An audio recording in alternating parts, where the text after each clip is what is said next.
Buenas noches otra vez a todos y todas. Un gusto estar reunidos aquí y vamos a dar inicio a la tercera sesión de este primer día de trabajo.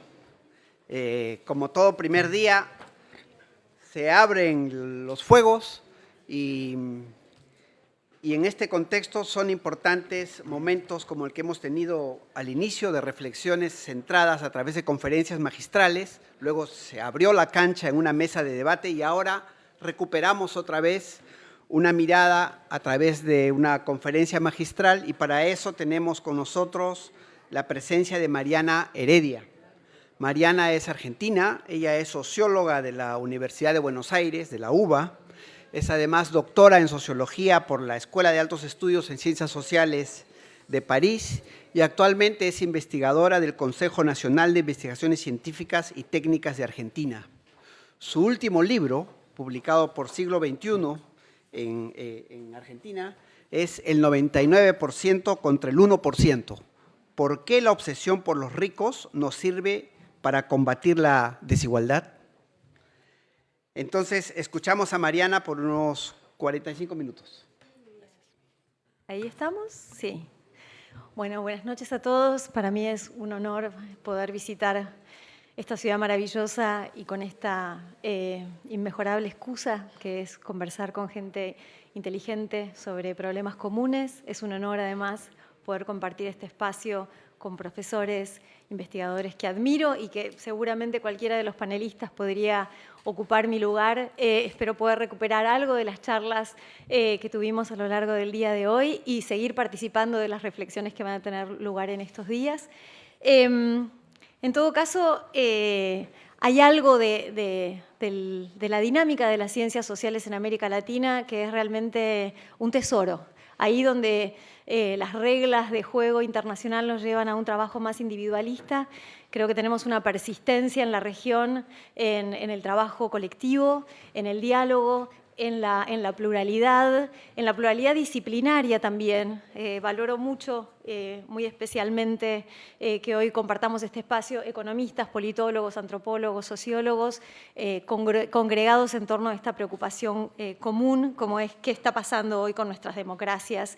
Qué claridad podemos aportar en esto que creo que son tiempos aciagos, ¿no? José Antonio comentaba cuánto estamos frente a una situación de estancamiento del crecimiento, de pérdida de muchas de las conquistas sociales que había hecho la región antes de la pandemia, y a eso se suma ahora una preocupación por sus instituciones, por sus gobiernos, y la sensación de que ante problemas cada vez más complejos nos encontramos o bien frente a líderes narcisistas e irresponsables, o bien, como decía de algún modo Alberto, a esta disgregación del poder donde esas partículas políticas no logran aunarse más que para defender un orden sin ninguna idea de progreso. Y creo que la preocupación es más inmediata, es la que ya ha vivido el Perú el año pasado, este año, que es que esa incapacidad de las dirigencias desemboque en una espiral de intolerancia y de violencia. Y creo que todo eso se enmarca en un momento histórico para Occidente de gran desconcierto de sus valores, de gran nihilismo, ¿no?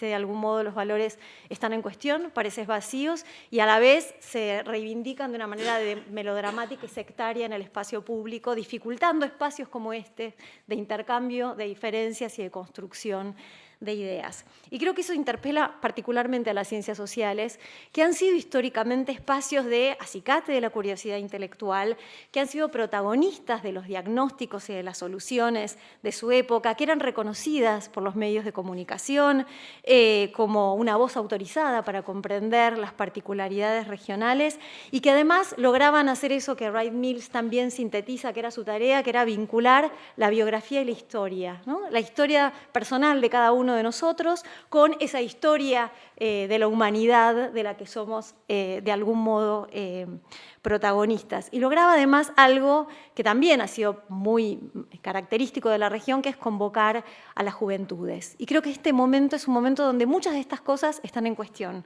¿no? O sea, por un lado nos sentimos tironeados entre la denuncia de que somos meros ideólogos que nos enfrascamos en controversias interminables o que somos simplemente consejeros del príncipe y que nos hemos vuelto tecnócratas, ¿no? Hay algo de las ciencias económicas que de algún modo hegemonizado en los diagnósticos y las propuestas sobre el mundo desde el neoliberalismo en adelante. A las otras ciencias nos cuesta mucho participar de esa conversación y aportar ideas nuevas. Y yo creo que terminamos muchas veces siendo como una especie de furgón de cola de las agendas internacionales, porque estamos muchas veces obligados por la consultoría o por las publicaciones de las que participamos, o bien de los gobiernos de turno saliendo a respaldar, ¿no? o a criticar ciclos electorales. Y eso me preocupa especialmente, siempre me sorprende cuando voy a París. Yo estudié en París y antes las ciencias sociales ocupaban un piso entero de Gilbert Joseph o Gilbert Jeune, que son las grandes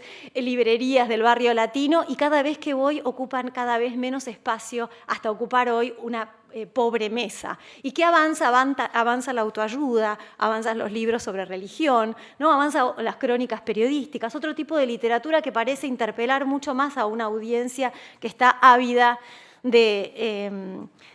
de interpretaciones, ávida de sentido. Y creo que eso se ve muy claramente hoy con la juventud, que también estamos perdiendo las tasas de matriculación en las ciencias sociales y humanas en el mundo, están cayendo, ¿no? Y entonces hay algo de este problema más amplio y de este problema más específico que nos aqueja, que me parece que hace directamente a cómo interpretar el problema que hoy nos convoca. Y lo que tenemos son términos imantados, ¿no? Hablar de neoliberalismo, hablar de democracia, hablar de desigualdades, es hablar de términos que son tanto descriptivos como normativos, por eso tienden a ser muchas veces polisémicos, ¿no? Incluyen en su interior distintas definiciones y convocan una gran discusión de la que de algún modo hemos intentado salir, diría yo, a partir de los 80, dividiéndonos esos términos incandescentes, ¿no? A los economistas, la estabilidad, el crecimiento, eventualmente, como decía en la mesa anterior, el neoliberalismo, a los politólogos, la democracia, los partidos, los regímenes de gobierno, y a los sociólogos nos tocaron los pobres, ¿no? Bien, yo creo ahí que, como dice Max Weber, una de las primeras cosas que podemos hacer es clarificar los términos. En estos tiempos difíciles, una de las tareas que nos toca es clarificar los términos, y creo que parte de clarificarlos hoy pasa por desandar un poco esa compartimentalización que vivimos desde la década de los 80. Tardar de pensar a la vez, al menos alguna suerte de diálogo, de encuentro entre estas nociones, porque creo que hay algo de esa separación, de esta compartimentalización que es típica del neoliberalismo, o en todo caso que es una de las dificultades para pensar hoy la democracia.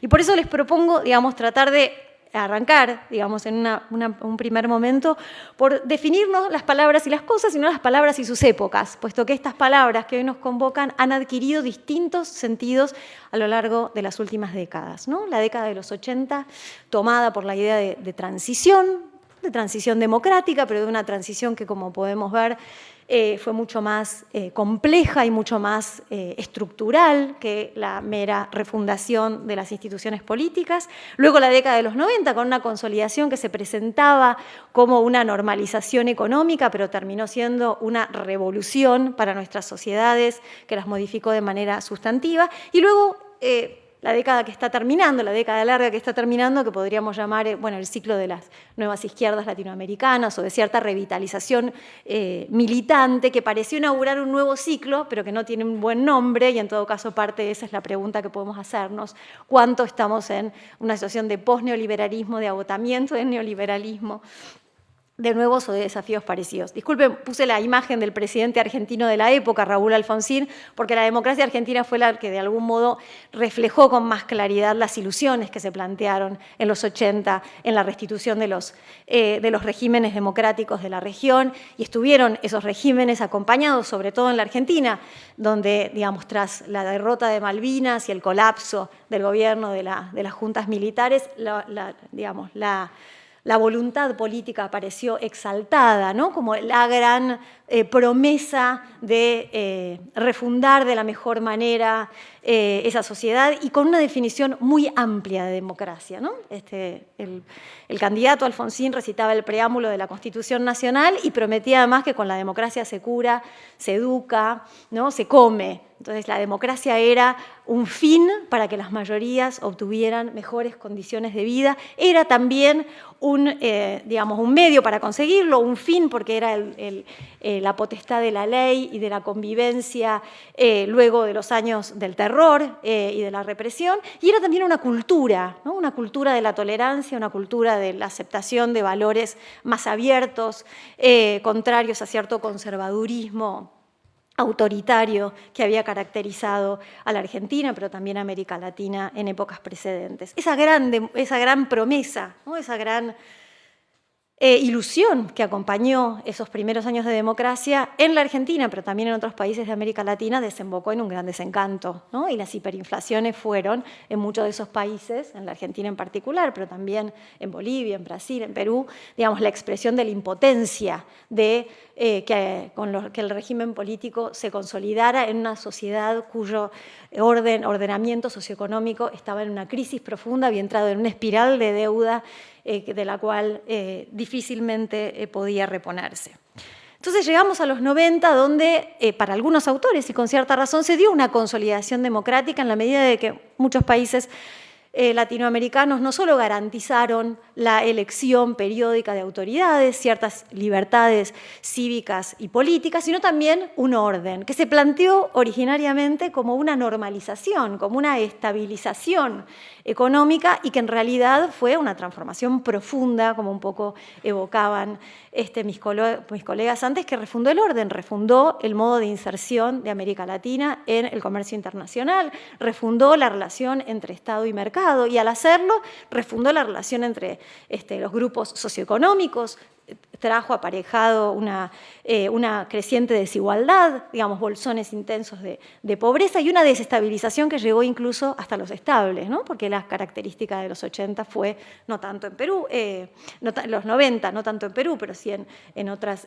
sociedades de la región, el empobrecimiento de las clases medias. Entonces ahí la noción de democracia, ¿no? Se fue asociando cada vez más a un entramado institucional pacífico y previsible, a una poliarquía en términos de edad, ¿no? Cuyo fin era básicamente garantizar las libertades económicas y cívicas, y digamos, eso también terminó colapsando, terminó entrando en una crisis de gobernabilidad, en gran medida por la degradación social que había provocado. Con el siglo XXI, digamos, parecía que había empezado un nuevo ciclo, ¿no?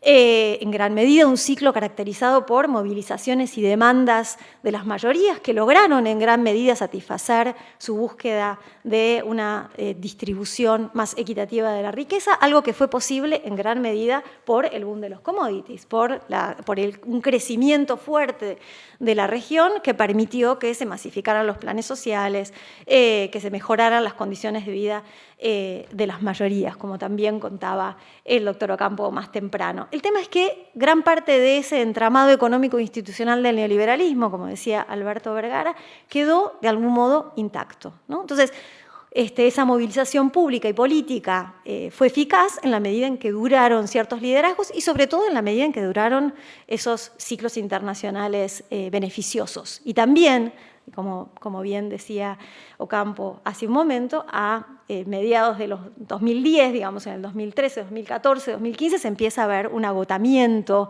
de esa opción político-institucional que parecía refundar nuestras sociedades, pero que en realidad había permitido una mejora que se revelaba más precaria de lo que deseábamos. Estamos entonces en un momento de limbo, podríamos decir, de vacancia, pero estamos en un momento que es mucho más que eso, ¿no? Estamos en un momento de desconfianza, de malestar y sobre todo en una percepción generalizada de riesgo, ¿no? De que lo que estamos viviendo no es nada más una transición incierta, sino la posibilidad de que algunas de las cosas que hemos conquistado en la región se pierdan.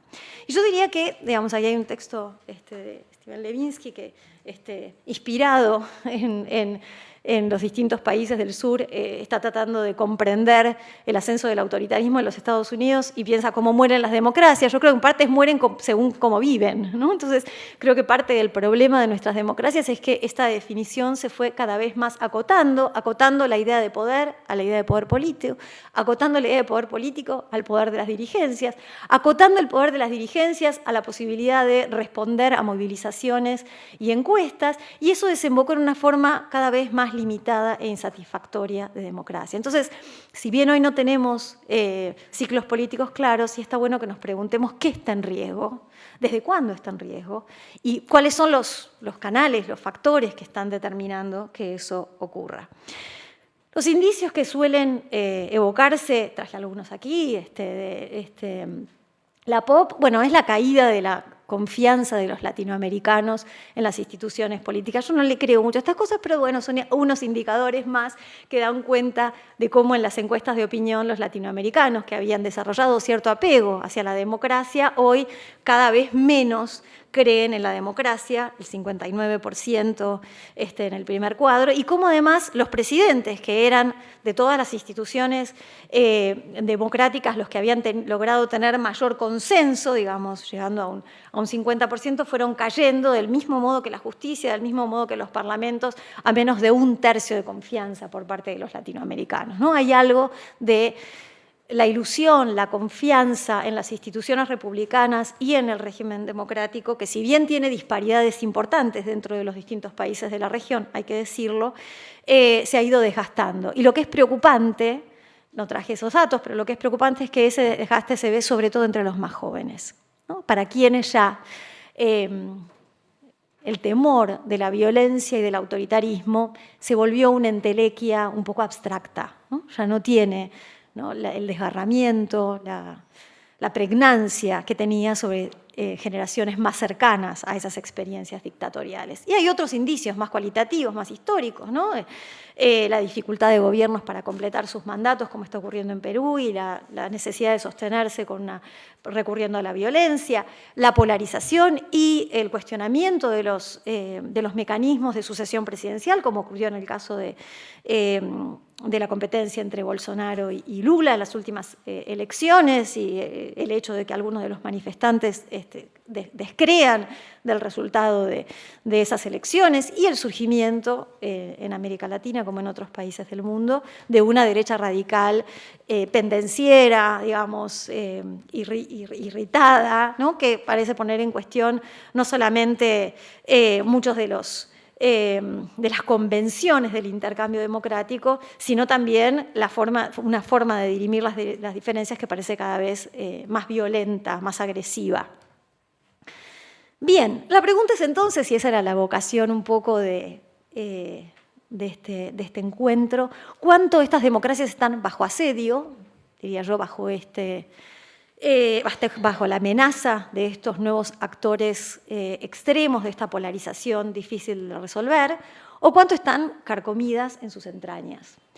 Yo soy de los que creen que más de ser fragilizadas por asedio, estas democracias se han ido desgastando progresivamente a lo largo del tiempo, y que en ese desgaste confluyen una diversidad de factores. El primero, diría yo, y ahí creo que recupero parte de lo que se dijo hace un momento, tiene que ver con los legados agravados del neoliberalismo y más allá, ¿no? Uno es la inserción de América Latina en el comercio y en las finanzas mundiales, ¿no? La globalización y la financiarización nos coloca en un lugar de mayor fragilidad macroeconómica, de menor inversión, como bien decía Ocampo a la mañana, y también de exportadores de materias primas que generan riqueza, pero no puestos de trabajo, ¿no? Entonces, hay algo de ese modelo económico que, si bien se ha complejizado, si bien ha garantizado para algunos países como el Perú cierta prosperidad, es una prosperidad que no logró resolver, sino que en algunos casos hasta agravó la dualización, este contraste entre trabajadores formales y trabajadores informales, entre actividades capaces de exportar, pero incapaces de traccionar consigo el bienestar de las mayorías. Otra es la subsidiariedad estatal, esta cosa de asociar la oferta pública a los más pobres, ¿no? Son los más pobres los que van a las escuelas estatales, son los más pobres los que van a los hospitales, son los más pobres los que reciben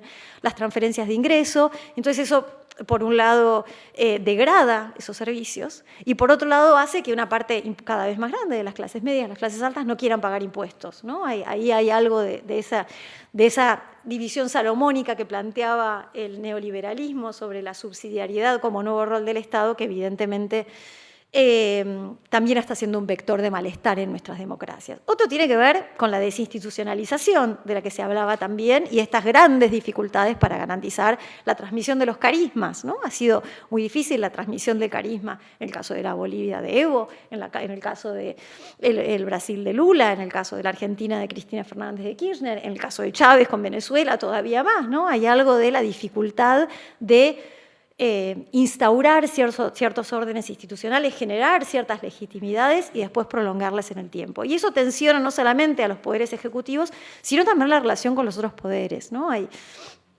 una investigadora argentina, Ruth Diamint, que estudia cómo las Fuerzas Armadas han ido ganando cada vez más presencia en democracia. Se le están delegando cada vez más tareas y la pandemia fue una de las ocasiones en las cuales fueron muchas veces el ejército los que repartieron, ¿no? La ayuda social, reivindicando un actor que había quedado más debilitado y marginalizado con el advenimiento de los primeros gobiernos democráticos en los 80. También se evocó de algún modo la judicialización de los conflictos políticos y este lugar de la justicia en la denuncia de los casos de corrupción, pero también en casos de corrupción que se denuncian de un lado y del otro, y lo que hacen es desprestigiar a la vez a la justicia, que no va hasta el fondo del asunto, y a los políticos que se ven muchas veces justamente enjuiciados en el espacio público y judicial. Y finalmente también, diría yo, algo que evocaban, creo que Waldo, Waldo no, y Efraín en la mesa anterior, que es una fragmentación territorial creciente, ¿no? Lo decía en Lima en relación con otros países, digo, hay trabajos interesantes. Pienso en Gibson con los autoritarismos subnacionales, ¿no? Tenemos estados nacionales que relativamente se democratizaron o en todo caso tienen libertades civiles y políticas y cierta renovación de sus autoridades de manera regular, pero a la vez cuando vamos a mirar los gobiernos subnacionales vemos que hay gobernadores o autoridades que se repiten en el tiempo, que hay espacios donde no existe ningún tipo de prensa independiente que pueda pedir cuentas por esos gobiernos que siguen teniendo o han adquirido con la descentralización que propició el neoliberalismo un lugar todavía más central, ¿no? Entonces, bueno, digo, todos estos elementos que de algún modo nos legó el neoliberalismo y que siguen vigentes hasta hoy resultan vectores de agudización del vaciamiento de nuestras democracias.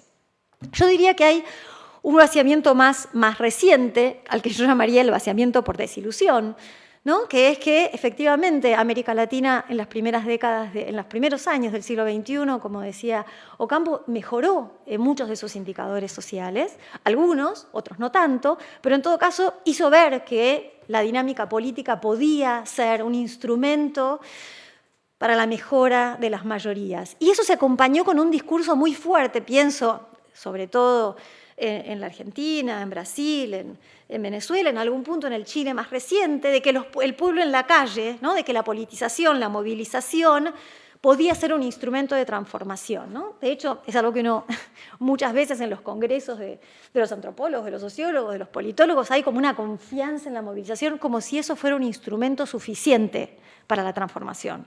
Cuando lo que uno ve, ¿no? También se decía antes, es que muchas veces esa movilización no está acompañada de las capacidades materiales y simbólicas para darles respuesta. Y entonces el riesgo es que esa movilización, esa efervescencia, en lugar de llevar al cambio, lleve a un temor por el desorden y a un repliegue, ¿no? Y creo que eso fue particularmente agudo en el caso argentino, pero también en el brasileño creo que podría extenderse, que es que parte de estos gobiernos populares, de nueva izquierda, digamos, fueron generosos en la bonanza, pero no supieron administrar la escasez, ¿no? Yo ponía por ahí, bueno, el progresismo también necesita definir cómo se administran los momentos de crisis, cómo se priorizan los objetivos para tratar de evitar de caer en ajustes convencionales como los que ya ha vivido la región bajo el neoliberalismo. Y yo diría que hay también un último conjunto de factores que llevan al vaciamiento que tienen que ver con lo que ocurre hoy en Occidente, ¿no? Alain Rouquier dice que América Latina es el Occidente extremo, en el sentido de que muchas cosas que están ocurriendo en los países centrales se ven aquí de manera, digamos, caricaturesca, digamos, ¿no? Como todavía más clara. Y yo creo que Occidente todo está viviendo, ¿no?, una desestabilización de su confianza y de la estabilidad de sus instituciones democráticas. ¿Por qué? Bueno, en gran medida, por un lado, porque estamos ante un nuevo mundo, ¿no? Ya, si hablamos del agotamiento, en todo caso el cierre del ciclo neoliberal, bueno, el neoliberalismo fue el momento de la hegemonía indiscutida de los Estados Unidos, ¿no?, el momento de la unipolaridad. Ya no estamos más en ese mundo, y ese nuevo mundo con las potencias asiáticas en ascenso es un mundo de potencias autocráticas que no van a apoyar, como lo hicieron tímidamente, digamos, hipócritamente, pero lo hicieron al fin los países occidentales, la democratización de América Latina. Hoy no podemos, las democracias latinoamericanas ya no pueden contar con una geopolítica afín a los regímenes democráticos.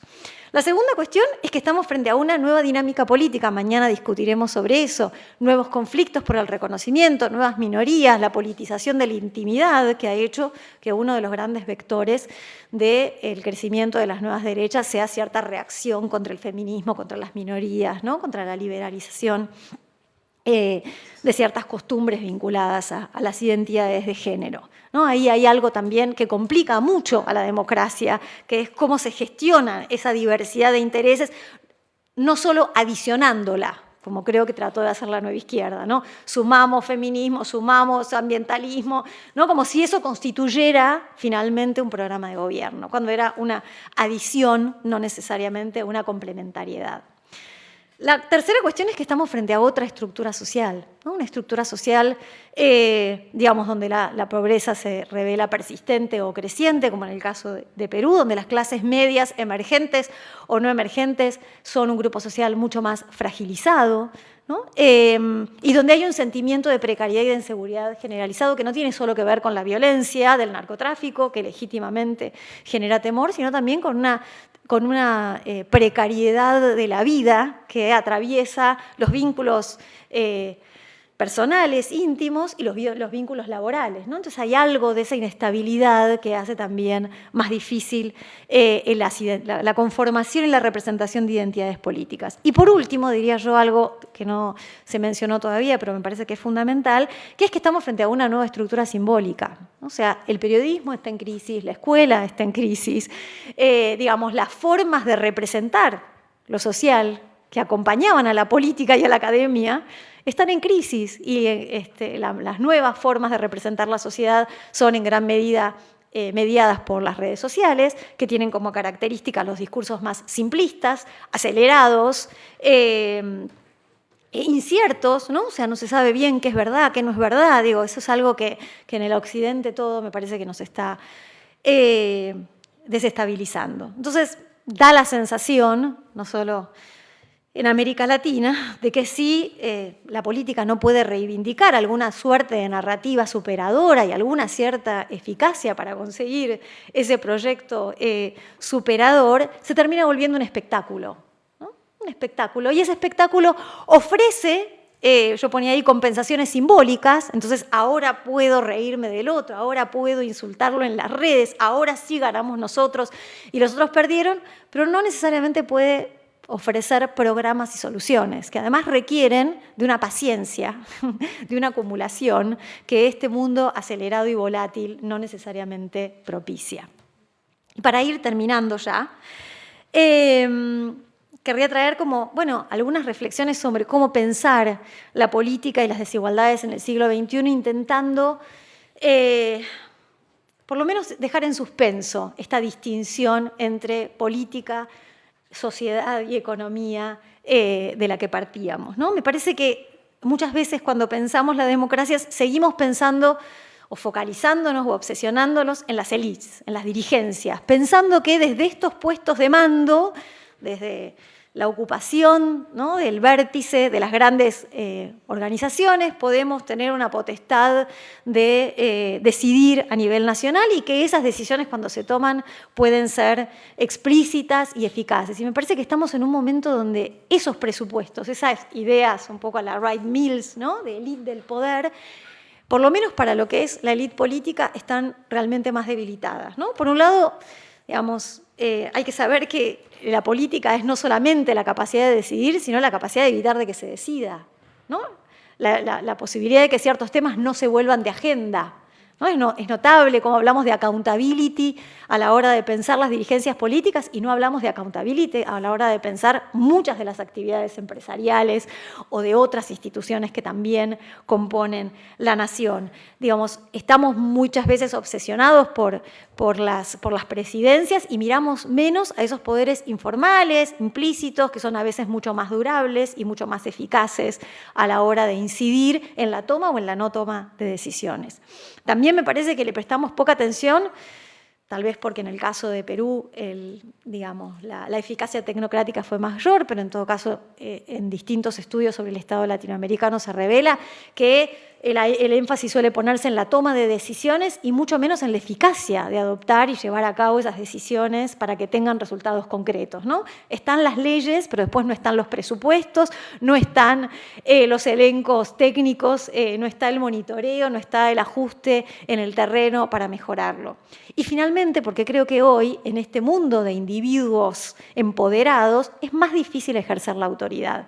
Y en ese sentido, para terminar, me parece que es necesario pensar a la hora de pensar el gobierno, ¿no? El nombre de mi ponencia era como política y gobierno. No sé, bueno, pensamos a veces el gobierno circunscripto a las élites dirigenciales del Estado. Y me parece que hay que volver a pensar la representación, vinculando un poco esta sociedad posneoliberal o estas sociedades de mercado y ver cómo los políticos no construyen solos el mundo que intentan gobernar, ¿no? ¿Qué es representar? Bueno, representar es definir una comunidad política. Y hay aquí dos grandes formas de definir una comunidad política, ¿no? Históricamente,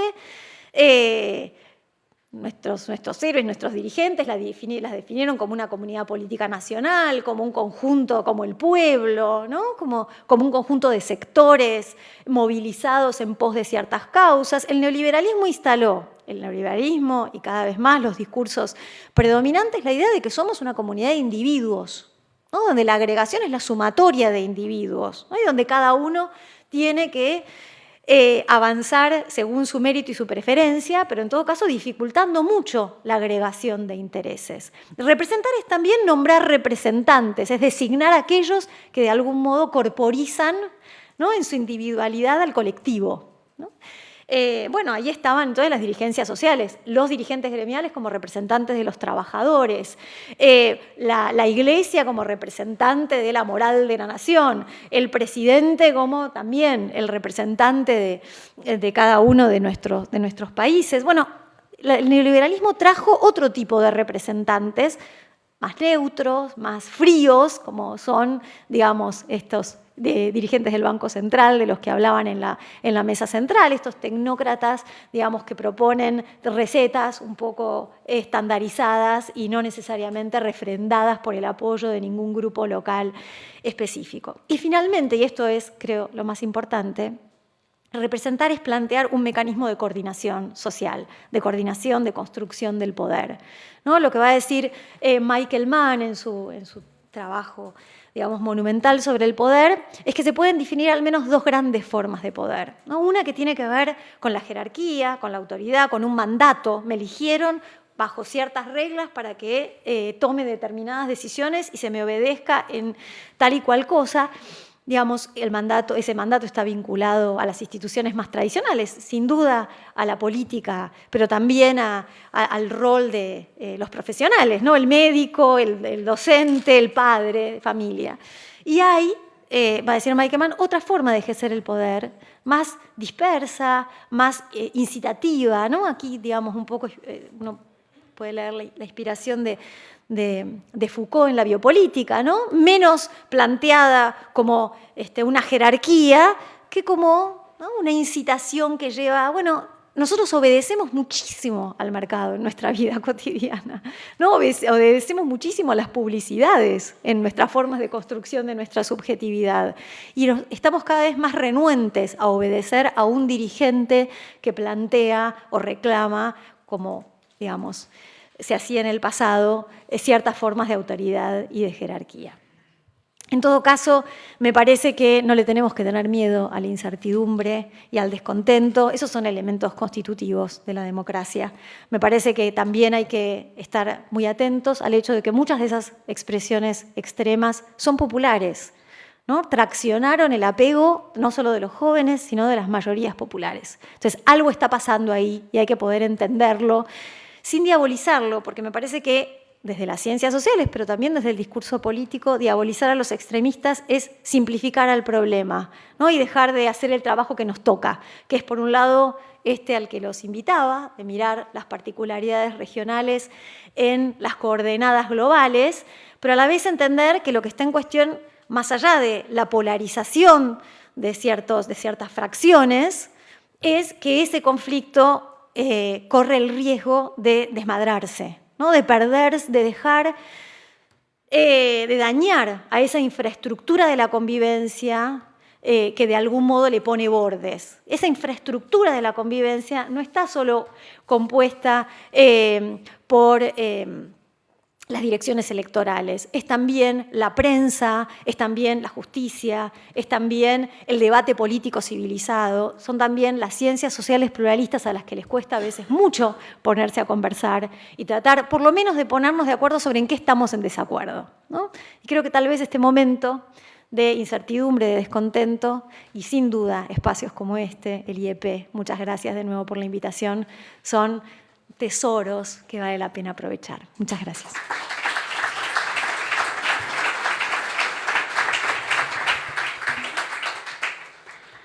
Muchas gracias, Mariana, por tus reflexiones, que creo caen a pelo, o sea, entran muy bien en nuestro escenario de discusión en los temas que nos hemos planteado. Ahora queríamos reflexionar sobre gobernar en tiempos de neoliberalismo, política, desigualdades en América Latina. Y es un tema que Mariana ha abordado, planteándonos, diría, una serie de cuestiones que de alguna manera nos traen o nos invitan a traer al elefante en la habitación. Hemos hablado desde la tarde en las dos sesiones sobre neoliberalismo, el consenso de Washington, los resultados, ¿no es cierto?, de estas políticas, y ahora estamos en una mesa que hace el puente con la discusión de mañana, en la que vamos a trabajar sobre democracias iliberales, los problemas de la fragmentación, la polarización, los problemas del reconocimiento, del débil reconocimiento. Y en este contexto, uno de los temas fundamentales es el que tiene que ver con la desigualdad. Mariana se ha referido a un conjunto de cuestiones vinculadas a cómo el neoliberalismo es un elemento clave, ¿no es cierto?, fundamental de lo que ella ha llamado la tormenta de la historia. Mientras yo voy reaccionando con algunas cosas a lo que ella dice o ha dicho, pueden ir anotando sus preguntas. Entonces, esta idea de la tormenta de la historia, ¿no es cierto?, que conduce a pensar el orden neoliberal como un orden histórico, no como un factor en el aire, sino como un factor activo que proviene de procesos históricos y que a su vez los genera, los desencadena. Entonces, un tema central de discusión, además de los que ya hemos tenido, es este de la desigualdad. Y es clásica la pregunta respecto a cuánto de desigualdad puede soportar la democracia, ¿no es cierto? Y creo que algo de esto está en la historia latinoamericana de estas últimas 3 décadas que nos ha llevado a esta situación de historia tormentosa, o más bien espantosa en muchos casos. Creo que es el caso de Perú. En Perú estamos viviendo una situación de espanto, con un régimen aparentemente democrático que ha sido capaz de, como en los peores momentos de la violencia política en el país, ordenar a las fuerzas del orden a disparar sobre ciudadanos movilizados, con decenas de muertos como resultado de eso. Entonces, Mariana nos pide centrarnos en eso, y de hecho yo le pediría reflexionar un poquito más sobre esta relación entre la desigualdad y las formas de gobierno y de gobernar ahora, que es justo uno de los temas de su último libro.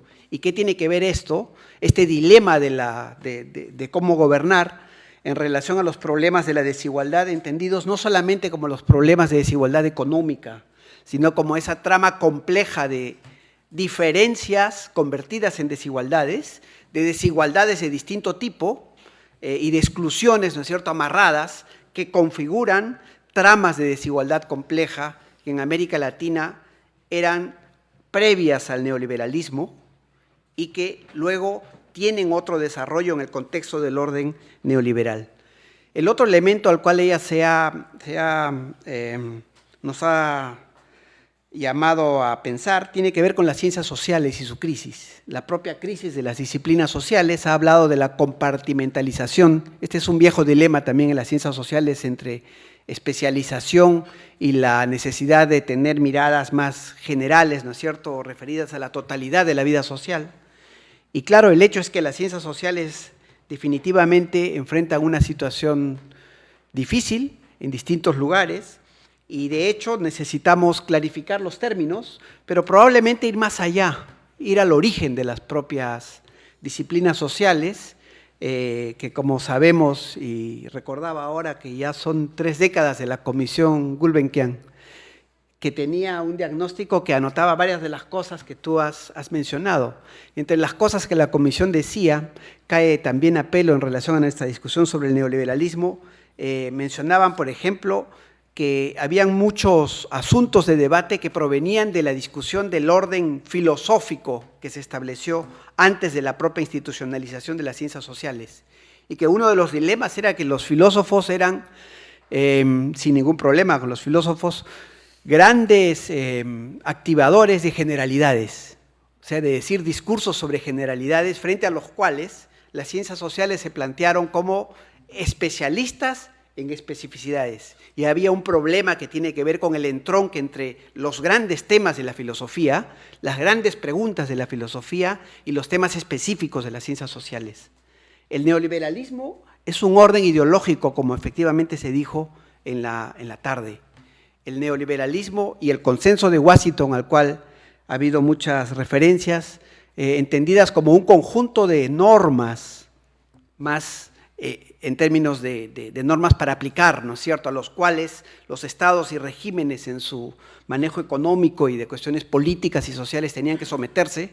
Creo que eso en cierta medida entró en una crisis muy fuerte y prácticamente ya no hay. Pienso aquí en el caso peruano, queriendo jalar algunas de tus ideas en relación al Perú, pero ha tenido un papel central en aquello que tenemos ahora en el Perú, que es muy difícil de llamar un régimen neoliberal, en la medida que se trata más bien de una economía, ¿no es cierto?, mafiosa, y de la preeminencia y la hegemonía de un mercado salvaje, y del funcionamiento de un orden social que en gran medida es un orden mafioso.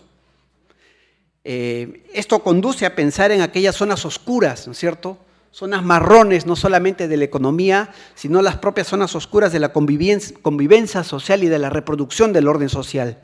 Y ahí entra el tercer elefante en la sala. El primero es el de la desigualdad, el segundo el de las ciencias sociales y los retos para adelante, y el tercero tiene que ver con el orden sociocultural, en el contexto del cual ocurren las transformaciones tan aceleradas, vertiginosas, complicadas, que hemos tenido en una sociedad como la peruana.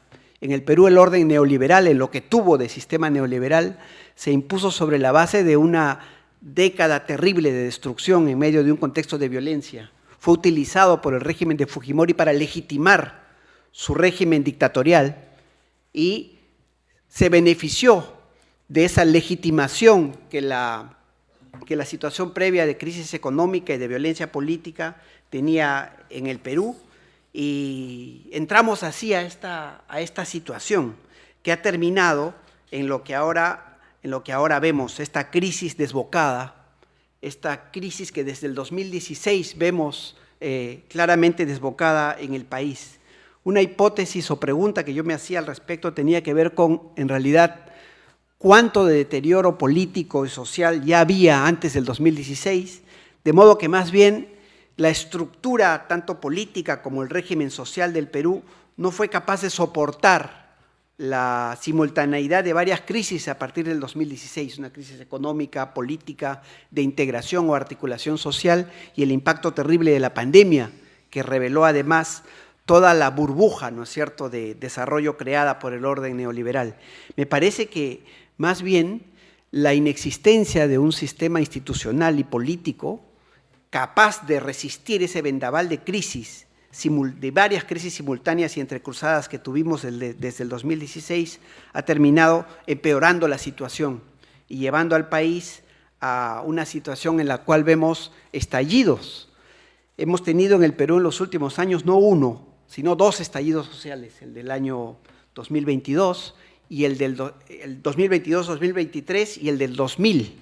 Y estos estallidos sociales revelan no solamente un grito, ¿no es cierto?, por cambio, por transformaciones, sino también profundas modificaciones en la ciudadanía, que es el otro aspecto al cual yo quería referirme y preguntarte en su relación con la desigualdad. Uno de los resultados del neoliberalismo en el Perú ha sido, aunque no se crea, una impresionante, no sé si llamarlo así, pero vale, democratización social y una suerte de despertar de derechos y de despertar de nociones de pertenencia, de ser finalmente peruanos y de exigir, por lo tanto, derechos en relación a eso. Y eso se ha expresado, entre otras cosas, en el tremendo estallido social que hemos tenido desde fines del 2022 e inicios del 2023, que es en una sociedad que llevaba décadas de deterioro, de luchas y protestas sociales, de fuerte desarticulación social, un momento que expresa nuevas olas de cambio. No sé si conduzcan a una suerte de tormenta histórica, creo que ya la pasamos. En todo caso, quisiera leer en este escenario nuevas nociones de ciudadanía, de derechos y de pertenencia que expresan el hecho de que bajo la desigualdad enorme del neoliberalismo también se produjo una suerte de democratización social básica, indispensable, que en una sociedad con regímenes de exclusión tan fuertes, históricamente constituidos, conducen a la gente a tomar el toro por las astas y salir a las calles en un contexto de crisis tan fuerte como el del Perú. Finalmente, solo quería decir que este escenario nos conduce a asumir con todas las herramientas que tenemos en las ciencias sociales, y ha hecho bien Mariana en recordarnos a Ray Mills, con la imaginación democrática, ¿no es cierto?, y comprometida además del conocimiento en las ciencias sociales, a poder asumir la complejidad de la contingencia, porque no sabemos qué pueda ocurrir. En el Perú tuvimos un periodo de violencia política terrible, luego un estallido el 2020, luego un estallido con una nueva cifra de muertes el 2022 y 2023, y tenemos ahora como que el piso más hondo de la crisis política y no sabemos qué puede ocurrir.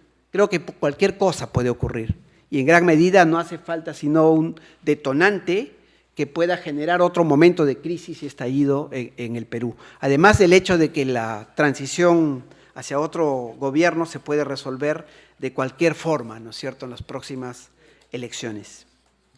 Entonces, un conjunto de preguntas, de temas que nos conducen a ampliar la mirada del neoliberalismo y el consenso de Washington y a complejizarlas.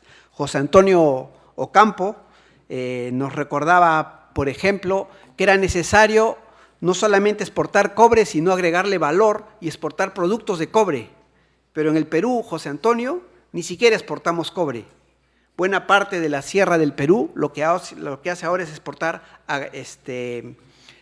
tierra o trozos de tierra, ¿no es cierto?, piedras que se van directo a los barcos y hacia afuera. Ni siquiera llegamos a exportar cobre. Y esto ha generado en el Perú la agregación de una economía territorializada de la coca en relación al centro y el valle de los ríos Apurímac y Mantaro, de una economía del cobre en el sur y una nueva economía del oro en el norte, con una situación muy crítica.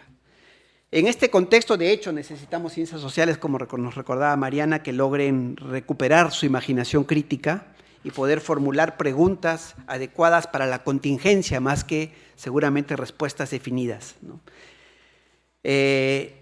Tendemos a evitar referirnos al modelo democrático que tenemos. ¿Se ha pensado en la posibilidad de una forma de democracia que reduzca incluso la representación? Me preguntan, en referencia al Congreso. ¿Es posible una democracia sin Congreso? ¿Pueden los economistas, o la economía más bien informal, no los economistas, las economías informales, destruir el Estado y finalmente presentarse como una forma de vida alternativa? O como una alternativa, ¿no es cierto?, frente a la situación de crisis y a la situación de inexistencia o insuficiencia de construcción de instituciones republicanas. Mariana, si puedes ampliarnos el tema del narcotráfico y de su impacto en nuestras democracias. Y finalmente, la relación del Estado, la sociedad, la economía en relación al entramado del desarrollo y la democracia, ¿no es cierto? ¿Es verdad la ecuación entre mayor Estado y mayor democracia? ¿Hasta qué punto es efectivamente así? Con esto y con mis breves comentarios, creo que Mariana puede sintetizar y darnos unos minutos finales de reflexión. Por un lado, trataba de recordar el nombre de la película, creo que se llamaba Don't Look Up, en la que viene un meteorito y va a estallar contra la Tierra, y se sabe que va a estallar y los científicos tratan de alertar a los gobernantes, ¿no?, de la inminencia de esa catástrofe y nadie los escucha. Bueno, yo creo que las ciencias sociales han venido alertando sobre muchas de estas cosas hace tiempo. De hecho, me fastidió mucho una editorial de Le Monde Diplomatique cuando ganó Milei. Un periodista al que le tengo mucho cariño decía, bueno, nada, ahora ganó la nueva derecha, ahora los sociólogos tienen que explicar qué pasa, ¿no? Y era como, a ver, hace 30 años que venimos diciendo en Argentina que la pobreza crece, que la no, pero ahora como afecta a la dinámica política y a sus actores predominantes, entonces ahora que vengan los sociólogos y expliquen algo, ¿no? Entonces me da la sensación de que hay algo ahí de la dificultad de las sociedades y de las dirigencias en particular de escuchar alertas, ¿no? Y en ese sentido, Ramón, pensaba en lo que decía sobre el proceso de democratización y de activación de la sociedad peruana. Yo diría, eso es bueno en la medida en que desemboca en alguna suerte de solución superadora.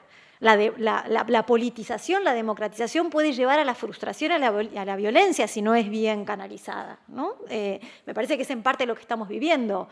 Creímos que había que sacar a la gente a la calle, está todo el mundo disconforme, como dice François Dubé, todo el mundo se siente víctima a título de algo, víctima porque mujer, víctima porque joven, víctima porque trabajador, víctima porque, y no hay nadie que responda. Porque además todos remiten a una idea de poder central que se está cayendo a pedazos.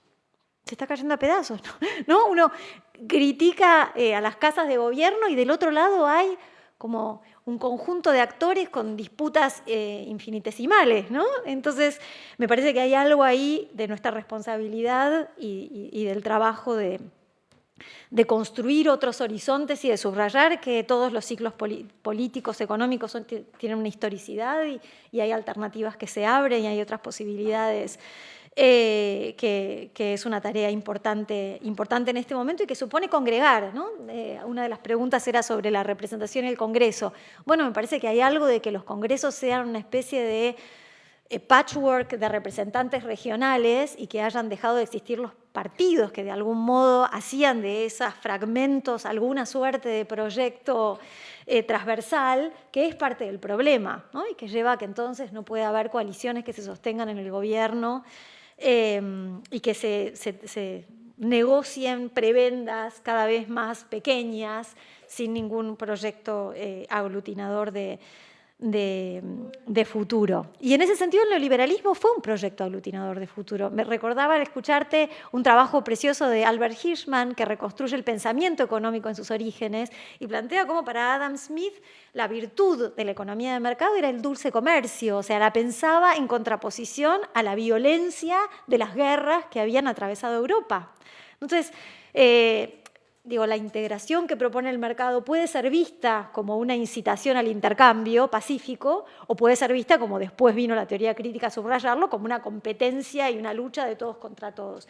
Y en ese nivel de abstracción, no nos vamos a poner nunca de acuerdo, ¿no? Me parece que bajar a un problema más intermedio y ver cómo se concilia desarrollo con respeto de la naturaleza, cómo se concilia salto tecnológico con creación de puestos de trabajo. ¿Cómo se concilia, ¿no? Pago de impuestos con calidad institucional?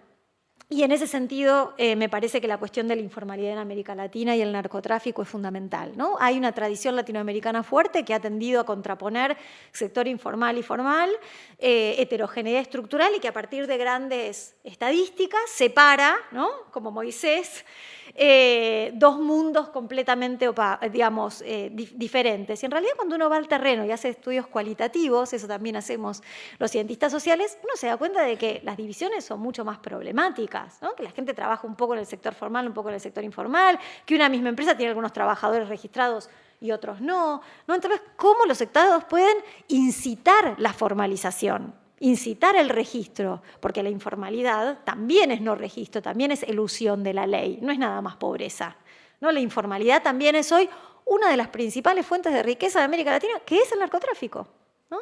Y ahí me acordaba de una anécdota.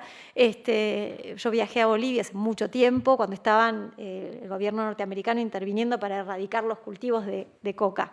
Y entonces había una pintada en la ciudad de La Paz que decía: yanquis erradiquen sus narices, ¿no?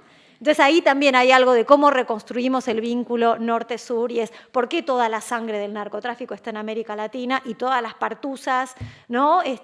con drogas se viven pacíficamente en las grandes capitales del norte global, ¿no? Me parece que ahí José Antonio evocaba hace un momento la inversión en ciencia y técnica, y me hacía acordar una tesis que sostuve como directora sobre justamente innovaciones de edición genética en la Argentina. Entonces, la Argentina logró avanzar mucho. Primero invirtió bastante en ciencia y técnica, y después logró clonar animales, caballos, y en un momento se extendió la idea de que la Argentina estaba clonando caballos. Y entonces los compradores de carne argentina dijeron: ¡ah, no! Entonces no les vamos a comprar más nada. Entonces todas esas innovaciones vinieron para atrás, ¿no? Y algo parecido se dio con las vacunas, ¿no? O sea, está bien, produzcan vacunas, ahora ojo, porque no les creemos tanto a unas vacunas o a otras, ¿no? Entonces hay algo ahí del fair play en el mundo occidental, que a lo mejor este mundo multipolar habilite una relación menos hipócrita entre el norte y el sur, ¿no? Una relación genuinamente más colaborativa entre las instituciones internacionales y las posibilidades de desarrollo que nosotros podemos tener en este nuevo mundo. En todo caso, me parece que también en el marco de esas discusiones está bueno repensar la idea de desigualdad, ¿no? La idea de desigualdad se vincula en la actualidad a la desigualdad de ingresos medida por Gini. Me parece que eso desemboca, esa manera de construir el problema, desemboca en una manera de construir las soluciones. Transferencias de ingresos, incremento de salarios. Ahora uno transfiere ingresos, incrementa los salarios y no mejora la vida de la gente. Porque los alimentos igual están más caros, y porque la vivienda no accede, y porque el trabajo está precario, y porque el ingreso hoy viene y mañana se va, ¿no? Entonces, hay algo de pluralizar la manera en que construimos las desigualdades, que sí, tal vez hubo un poco de avances en términos de reducción de la pobreza o de achicamiento de las desigualdades en América Latina. Hoy comentábamos en el almuerzo, gran parte de la gente de mi generación fue a colegio público. Mi generación ya no manda a sus hijos a colegio público en América Latina, ¿no? Y hay algo de esa mixidad que hace 30 años, 50 años, 60 años se daba, que hoy ya no se da. Y también impacta en las oportunidades y las condiciones de vida por otro elemento fundamental que tiene América Latina a la hora de estratificar, que son los buenos amigos. ¿Qué son los buenos amigos? Uno llega a gran parte de los lugares donde llega porque tiene buenos amigos. Y la segregación urbana, institucional, social, provoca, ¿no?, que esos buenos amigos segmenten muy claramente las oportunidades que se ofrecen a distintos grupos de latinoamericanos. Entonces también ahí hay un avance en la institucionalización que puede ser virtuoso, ¿no? Establecer criterios de reclutamiento más claros, más transparentes, más impersonales, que en otros países lograron consolidarse y aquí menos. Pero bueno, me parece que para eso hay que salir de la idea de más Estado, menos Estado, más mercado. Esas son discusiones ideológicas muy generales. Nosotros estamos para plantear problemas de nivel más intermedio, ¿no? ¿Qué Estado? ¿Qué desarrollo? ¿No? ¿Con qué herramientas? ¿Con qué finalidades? Con un monitoreo y algo que es, me parece a mí, nuestra llama fundamental, que es con la reflexividad. Las ciencias sociales creen en la capacidad de las personas de aprender. Y para aprender necesitamos observar con detenimiento y poder corregir esos errores que cometimos, ¿no? Eso resulta muy difícil a veces en América Latina, donde es mejor tirar todo, ¿no? Tirar el bebé con el baño, con el agua del baño y demás. O sea, hay algo de poder aprender, de, digamos, instituir mecanismos de reflexividad que me parece que también es algo que podría fortalecer nuestra democracia. Pero bueno, no sé si contesté a todas las preguntas, eran un montón.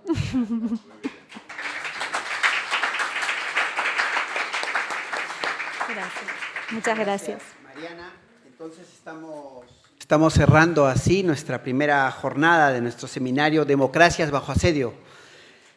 Nos reunimos nuevamente mañana para la segunda jornada cuyo título general es Democracias y Liberales, Fragmentación, Polarización y Débil Reconocimiento. Y a las 3 de la tarde arranca la mesa de debate Democracia y Reconocimiento. Hasta mañana entonces. Gracias por su participación.